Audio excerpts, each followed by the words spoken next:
Para a meditação na palavra, antes da gente ler o texto e anunciar o texto, já teve algum momento na sua vida que você não sabia o que fazer? Hein? Se você ia para a direita ou para a esquerda, se você ia tomar uma decisão de comprar ou não comprar, de fazer ou não fazer algo, já aconteceu com você ficar em dúvida, o que fazer ou como fazer? É certo que em algum momento da nossa vida veio dúvida ao nosso coração de como realizar algo. E a melhor maneira de nós sabermos qual é a vontade de Deus é orar. E nós vamos pensar então nesta noite sobre o que orar. O que orar. Abra comigo Efésios 3º capítulo, versículo 14 até o 21.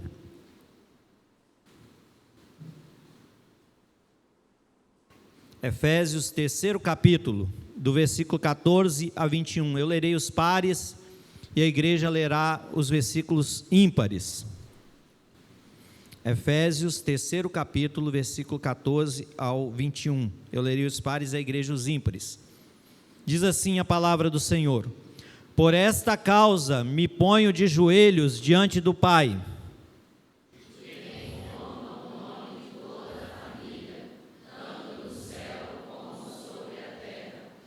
para que, segundo a riqueza da sua glória, vos conceda que sejais fortalecidos com poder, mediante o seu Espírito no homem interior. E assim habite Cristo no vosso coração, pela fé, estando vós arraigados e alicerçados em amor. A fim de poderdes compreender com todos os santos qual é a largura e o comprimento e a altura e a profundidade. E conhecer o amor de Cristo, que excede todo entendimento, para que sejais tomados de toda a plenitude de Deus. Ora, aquele que é poderoso para fazer infinitamente mais do que tudo quanto pedimos ou pensamos, conforme o seu poder que opera em nós.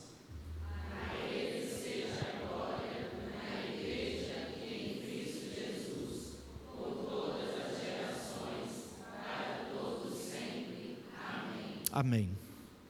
Amados, se tem uma epístola, se tem uma carta que fala de oração, esta é uma delas. O apóstolo Paulo, escrevendo à igreja de Éfeso, ou seja, eram para pessoas crentes, não era para quem não era crente, mas escrevendo para cristãos e escrevendo para pessoas que já eram crentes. Nós vemos desde os primeiros versículos dessa epístola Paulo orando. Então ele ora no primeiro capítulo, ora no segundo capítulo, no terceiro capítulo, nós vemos Paulo orando, e alguns motivos ele coloca nas suas orações. No primeiro capítulo, por exemplo, ele fala das bênçãos de Deus, o Deus que nos redimiu, o Deus que nos salvou, o Deus que nos tirou das trevas, o Deus que nos trouxe para a sua maravilhosa luz, o Deus que nos trouxe redenção. O que é essa ação de Deus e que o apóstolo Paulo louva a Deus? Você já parou para pensar no grandioso amor de Deus expresso para com cada um de nós? E eu quero ilustrar da seguinte forma: vamos pensar que existe um mendigo na sua função, entre aspas, de mendigo, ou seja, na sua situação de mendigo. Geralmente ele vive onde? Nas ruas, nas praças. Ele vive uma situação geralmente de abandono, dificilmente consegue tomar banho regularmente, às vezes o cheiro não é agradável, às vezes ele está com doenças, às vezes ele está numa situação de calamidade total, e ele então vive ali mendigando. Ele depende de ajuda, ele depende de que pessoas dê alimento, dê coisas, dê roupas e etc. Essa é a situação de um mendigo. Mas vamos ilustrar por outro lado um rei. Um rei vive onde? Num palácio. Um lugar de poder, um lugar de autoridade, um lugar em que esse rei, ele determina e as coisas acontecem. Ele manda os seus servos o abanarem eles abanam. Ele manda os servos trazer algo, eles trazem. O rei, ele pode mandar e fazer o que ele quiser. Mas agora vamos para uma terceira fase. O rei resolve sair do seu palácio, do seu lugar de autoridade, de poder, e ele vai lá, naquela rua, naquela calçada, naquela praça, e fala com o mendigo: me dê tudo que é seu e toma tudo que é meu. Amados, semelhantemente foi o que Deus fez. Deus é muito mais do que um rei mundano. Deus está muito acima do que qualquer rei deste mundo.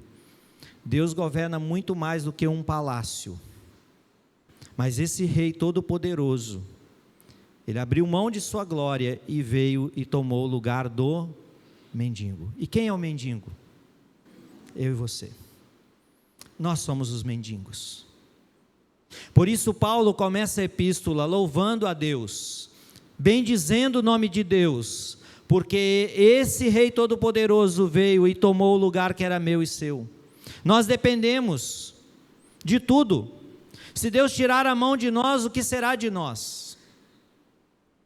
Por isso eu e você devemos entender qual é o propósito de Deus. E Paulo então vai falando de que nós somos redimidos, que nós somos tirados desse lugar de perdição. E no capítulo 2 ele vai falar que nós estávamos nas trevas, mas o Senhor nos trouxe para a sua luz. Então por que agir como filhos da desobediência? Assim nós chegamos no terceiro capítulo, quando Paulo aqui vai descrever qual era a tarefa dele. A tarefa dele era levar esta mensagem a outros. E ao levar esta mensagem a outros, proclamar este evangelho para outros, falar que um rei deixou a sua glória e tomou o lugar do mendigo, para abençoar este mendigo, para dar tudo para esse mendigo, Paulo sofreu. Paulo passou por momentos difíceis. Mas olha, eu quero ler aqui alguns versículos antes do texto que nós lemos, ainda no terceiro capítulo, mas no versículo de número 11, diz assim: segundo o eterno propósito que estabeleceu em Cristo Jesus o nosso Senhor, pelo qual temos ousadia e acesso com confiança mediante a fé nele. Vamos ler juntos o 13? Portanto vos peço que não desfaleçais nas minhas tribulações por vós, pois nisto está a vossa glória. O que Paulo está dizendo para aqueles irmãos é: olha, é difícil pregar o evangelho, é difícil levar luz para os gentios, é difícil proclamar o reino de Deus, mas as tribulações que eu venho passando, as adversidades que eu venho sofrendo, os problemas que eu venho enfrentando, não deve desanimar vocês. Paulo então está dizendo: coragem, que isso tudo que está sendo vivenciado pela minha pessoa, para que o evangelho chegue a muitas outras, isso sirva de bênção na vida de vocês. Portanto, aí nós entramos no versículo 14, porque o versículo 14 começa dizendo: por esta causa. Que causa é essa? A causa do evangelho chegar a outras pessoas, não só aos judeus, mas também aos gentios, aqueles que ainda não ouviram de Jesus. Então por esta causa é que eu estou orando. Por isso que nós propomos o que orar, porque Paulo então vai dizer quais as motivações da sua oração, quais as motivações porque ele se coloca de joelho, porque ele está buscando ao Senhor. Então ele diz aqui, versículo de número 15, de quem toma o nome toda a família, tanto no céu como sobre a terra. Em primeiro lugar, nós vemos que Paulo ora relacionado à família. Que família é essa? É a família só de carne? Não, é a família de Deus, é aqueles que já tinham morrido, mas também aqueles que permaneciam. É por esta causa de que toda a família, todas as pessoas devem ser pessoas que devem estar sendo alvo da nossa oração. Então eu louvo por aqueles que já estão no céu, mas eu clamo por aqueles que ainda estão aqui na terra. Eu louvo por aqueles que já partiram e que glorificaram a Deus com as suas vidas, mas eu também louvo por aqueles que ainda estão aqui e vão passar por adversidades. E aí eu quero abrir um parêntese. Que tipo de adversidade você tem passado hoje? Você tem colocado essa adversidade diante de Deus? Você tem buscado o Senhor verdadeiramente? Você tem aberto o seu coração para o Senhor? Será que isso que você está clamando ao Senhor realmente é aquilo que é a vontade de Deus? Será que isso que você está desejando tanto vai glorificar a Deus? Será que isso que você está buscando vai produzir frutos para a eternidade? É isso que nós devemos pensar, amados, porque no versículo 16 ele continua falando desse objetivo, esse para quê aí no versículo 16 diz assim, para que, segundo a riqueza da sua glória, vos conceda que sejais fortalecidos com poder, mediante o seu Espírito no homem interior. Paulo aqui, amados, vem falar sobre esse fortalecimento, esse Espírito. E que Espírito é esse? É o Espírito de Deus, não é um Espírito qualquer. Não há como nós vivermos sem a ação do Espírito na nossa vida. Então nós precisamos ser fortalecidos por esse Espírito Santo. Quantas vezes nós nos sentimos fracos, não é verdade? Nós temos que tomar cuidado, irmãos, com os chamados extremamente altos na carreira cristã, mas ao mesmo tempo, no dia seguinte nós estamos lá embaixo. Precisamos buscar ter mais equilíbrio na nossa vida cristã, e é por isso que nós precisamos orar, porque se nós não orarmos, diante das primeiras adversidades nós vamos sucumbir. Natanael, mas eu estou orando, parece que Deus não responde. É assim mesmo. Sabe por quê, meu irmão e minha irmã? Porque o tempo de Deus é diferente do nosso tempo. Deus tem a sua forma de agir, tem a sua maneira de trabalhar, e Deus muitas vezes quer nos ensinar até mesmo a esperar. Lembra que o apóstolo Paulo vai falar em outro tempo, em outra carta, esperando contra a esperança? Parece que não está indo tudo bem, e parece que é uma luta que não tem fim, mas Deus certamente está ao nosso lado, nos sustentando, e moldando o nosso coração, e nos preparando. Então, amados irmãos, entre aspas, deixe Deus trabalhar na sua vida, abra o seu coração de verdade para Ele, ajoelhe-se verdadeiramente diante de Deus, não só ajoelhado ali, literalmente, pode ser também, mas é abrir o coração. Senhor, está doendo aqui, Senhor, estou com essa mágoa aqui, estou com essa tristeza, abre o meu coração, muda essa realidade. Paulo, amados, ele está orando para que aqueles irmãos fossem preenchidos por esse fortalecimento que vem de Deus. Mas também o versículo 17 vai dizer como que acontece esse processo. 17 e 18, vamos ler juntos? 17 e 18. E assim,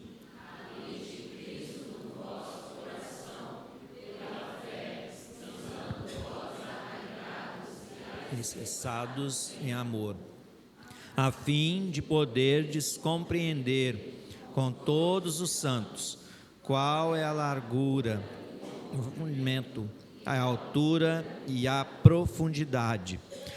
Bom, irmãos, o apóstolo aqui, ele vai mostrar no versículo 17, que por mais que o Espírito Santo esteja habitando no nosso coração,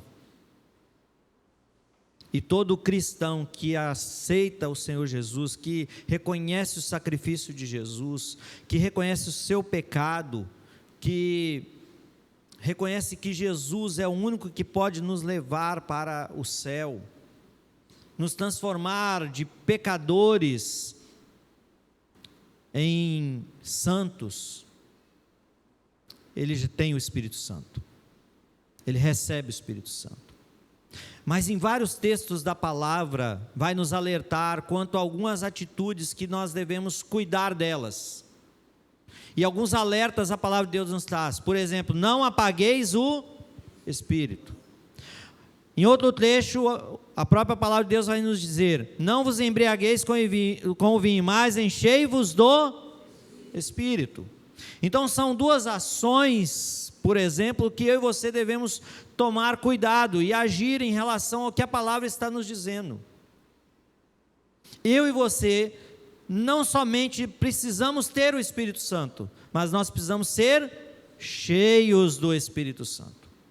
Então o texto aqui vai dizer: olha, habite Cristo no vosso coração pela fé, estando vós arraigados e... Duas ideias, uma tem a ver com fruto. O texto vai dizer arraigados. Aqui tem a ver com profundidade. Tem a ver com algo que permanece. Uma árvore sem raiz, ela não permanece. Por que de vez em quando, na primeira ventaniazinha que dá, não muito forte, a árvore cai? Porque a raiz dela já está deteriorada. Porque tem crente que na primeira dificuldade, ele abandona a fé. Porque não estava enraizado. A outra parte, há uma analogia, uma metáfora que é feita, que é do alicerce. Alicerce nos dá uma ideia de segurança. Vai fazer uma casa sem alicerce para você ver. Na primeira ventania a casa vai cair. Na primeira inundação a casa vai ao chão. Então, o apóstolo Paulo, iluminado pelo Espírito Santo de Deus, ele sabiamente vai dizer dessas duas ações: arraigados e alicerçados. Como? Em amor. O apóstolo Paulo, escrevendo à igreja de Corinto, vai falar que nós podemos fazer muitas coisas no reino de Deus, muitas, mas se não tiver amor, de nada adianta. Então, meu irmão e minha irmã, vir à igreja por vir, não adianta. Fazer algo no reino de Deus por fazer, também não adianta. Fazer só para cumprir tarefa, também não tem sentido. O que nós vamos fazer, nós precisamos fazer em amor. Porque é nisso que Deus é glorificado. Então o apóstolo vai aqui mostrar para mim e para você, que nós precisamos desenvolver isso. E mais uma vez ele vai falar de finalidade, porque o versículo 18 vai falar de finalidade, a fim, ou seja, propósito, conclusão, de poderes compreender com todos os santos a largura, o comprimento, a altura e a profundidade. Versículo 19, conhecer o amor de Cristo que excede todo entendimento, para que sejais tomados de toda a plenitude de Deus. Então, amados, esse é o caminho que o Evangelho nos apresenta, de como eu e você devemos orar, porque muitas vezes eu e você não sabemos o que fazer e como fazer, qual o momento certo de fazer determinada coisa, tomar determinada atitude. Isso envolve não somente a questão espiritual, mas são as questões da vida, porque não existe uma separação, irmãos, porque muitas vezes nós somos induzidos a fazer a separação. Não, na minha vida secular, para crente não existe vida secular. O cristão é uma vida só. Tem alguém aqui que deixa de ser crente no trabalho? Tem alguém aqui que deixa de ser crente no lazer? Tem alguém aqui que deixa de ser cristão quando está numa reunião da família? Não existe essa separação. Eu sou cristão onde eu estou. E isso deve ocupar o nosso coração e a nossa mente. E eu devo revelar este amor de Deus, e que eu sou cheio do Espírito Santo de Deus em todo o tempo, em todo lugar. Bom, amados, o texto termina com, a gente poderia chamar uma doxologia muito especial. O texto vai mostrar para nós que Deus faz algo muito além do que nós podemos pedir, muito além do que nós podemos pensar. Sabe por quê? Porque eu e você somos muito limitados até mesmo no orar e no pedir. Eu não estou falando só de tempo. Fulano ora muito, ora 2 horas. Fulano ora muito, ora o dia inteiro. Não estou falando disso. Mas o texto, olha como que ele termina, versículo 20 e 21. Vamos ler juntos? Ora, aquele que é poderoso para fazer infinitamente mais do que tudo quanto pedimos ou pensamos, conforme o seu poder que opera em nós. a Ele seja a glória na igreja, em Cristo Jesus, por todas as gerações, todos sempre. Bom, irmãos, Paulo orou no capítulo 1, orou no capítulo 2, está orando no capítulo 3. Mas nesse terceiro capítulo, ele termina a oração dizendo: ora, o nosso Deus, Ele é poderoso para fazer infinitamente mais do que nós podemos pedir, pensar e imaginar. Às vezes você está pedindo algo e Deus quer te dar além daquilo.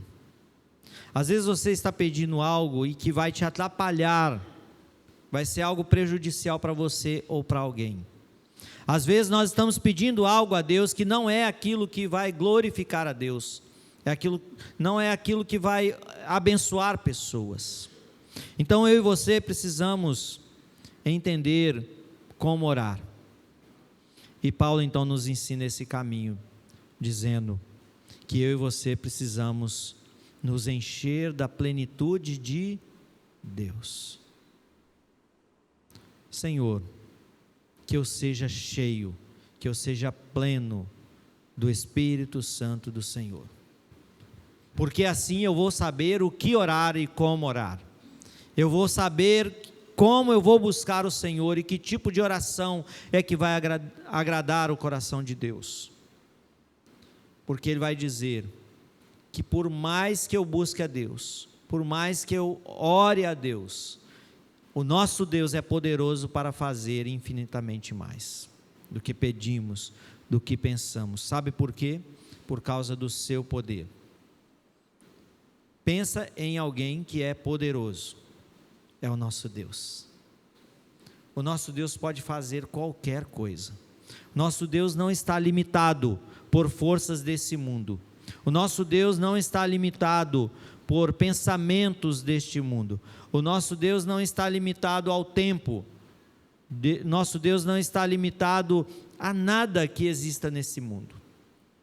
Haja visto que Ele criou todas as coisas pelo poder da sua palavra. Pensa, se Deus disse, haja isso e a coisa aconteceu, haja aquilo e a coisa aconteceu, haja aquilo e a coisa aconteceu, e Deus assim criou todas as coisas em 6 dias, pelo poder da sua palavra. Você não acredita que Deus pode fazer qualquer coisa hoje? Até aquilo que você considera extremamente impossível? Natanael, meu parente, não adianta. Hoje mesmo nós estávamos numa igreja e uma pessoa compartilhou comigo e com Délia. Meu marido tem 38 anos que está afastado do Evangelho.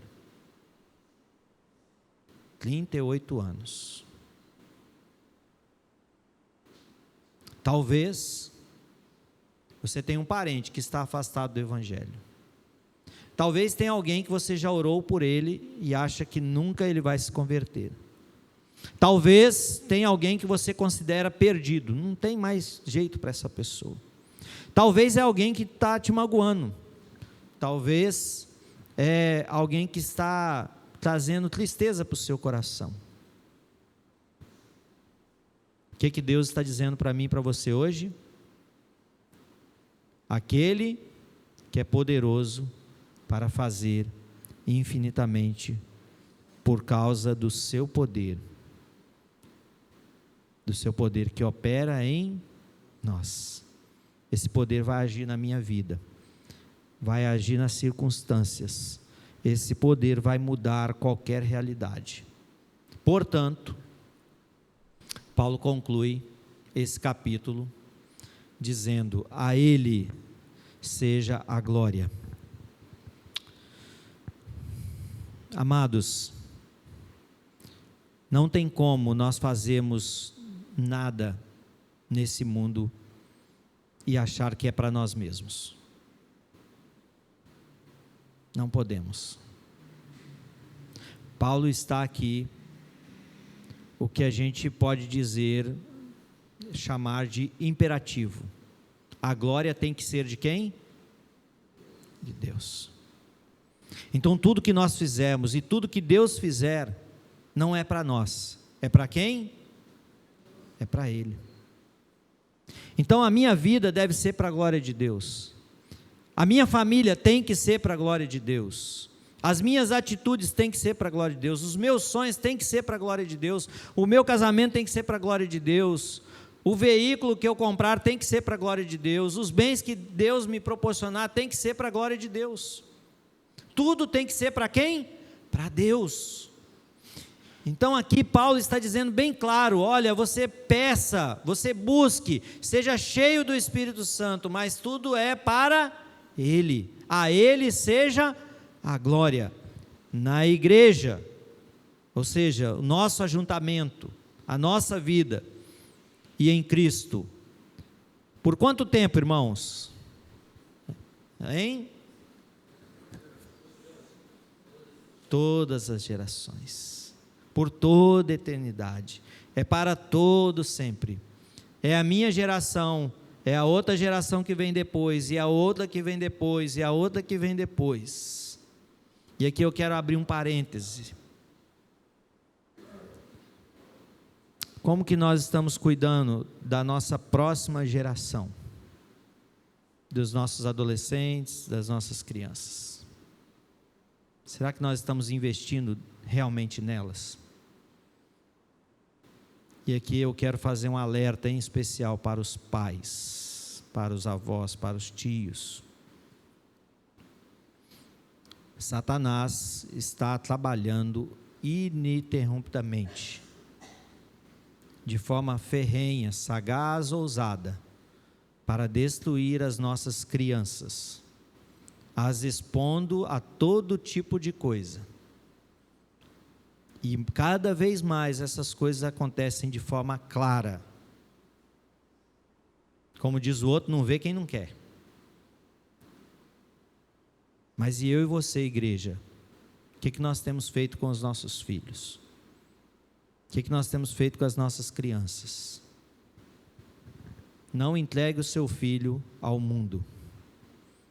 Não entregue o seu filho à escola. E vou além, não entregue o seu filho à igreja. Quando eu digo à igreja bom, eu levo ele na igreja. Quanto tempo seu filho passa na igreja por semana? Por semana, hein? 2 horas? Vamos chutar assim bem alto, 3 horas no máximo por semana. Mas quantas horas tem uma semana? Então a tarefa é em casa. É na sua casa. Ao invés de comprar coisas dos super-heróis que existem por aí, comprem brinquedos que estimulem a criatividade do seu filho. Quero aqui falar de forma bem prática.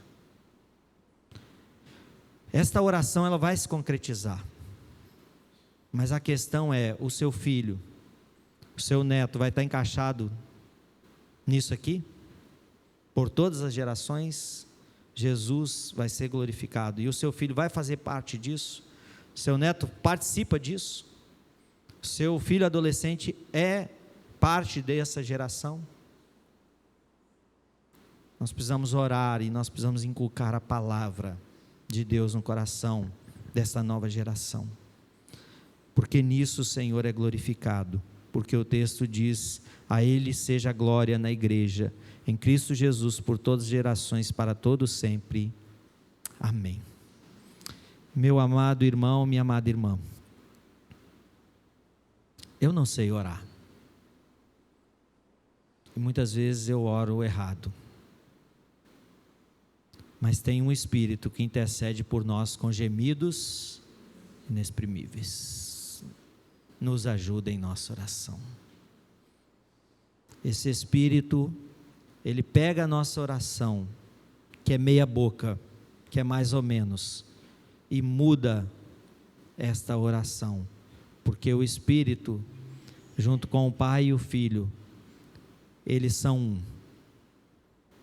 Não há dificuldade entre eles, não há impossíveis, não há desajuste, não há briga entre eles. Cada um sabe a sua função e age de acordo com um propósito já estabelecido. Por isso que o Espírito Santo geme, porque ele muda a nossa oração. Ele transforma a nossa oração falha em uma oração que é aceita diante de Deus. Mas eu e você devemos chegar com um sincero coração, porque um coração contrito jamais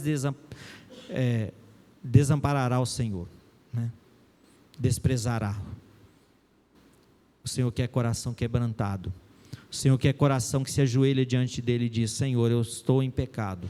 Senhor, eu estou com raiva. Senhor, eu estou aborrecido. Senhor, eu estou necessitando de uma ação do Senhor nessa situação. Senhor, eu não aguento mais. Sabia que não é errado? Não é errado orar isso não. O salmista não disse: Senhor, até quando? Até quando os inimigos vão ser bem-sucedidos? Até quando eles vão fazer rebuliço?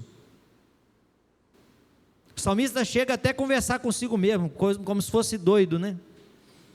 Não é? Por que está batido a minha alma? Por que está perturbado? É o salmista orando. Então a melhor coisa, amados, é a gente ir para os salmos e aprender a orar com os salmos, porque eles nos ensinam a orar. Mas mesmo na nossa falha, em não sabermos orar, Deus quer ouvir a nossa oração.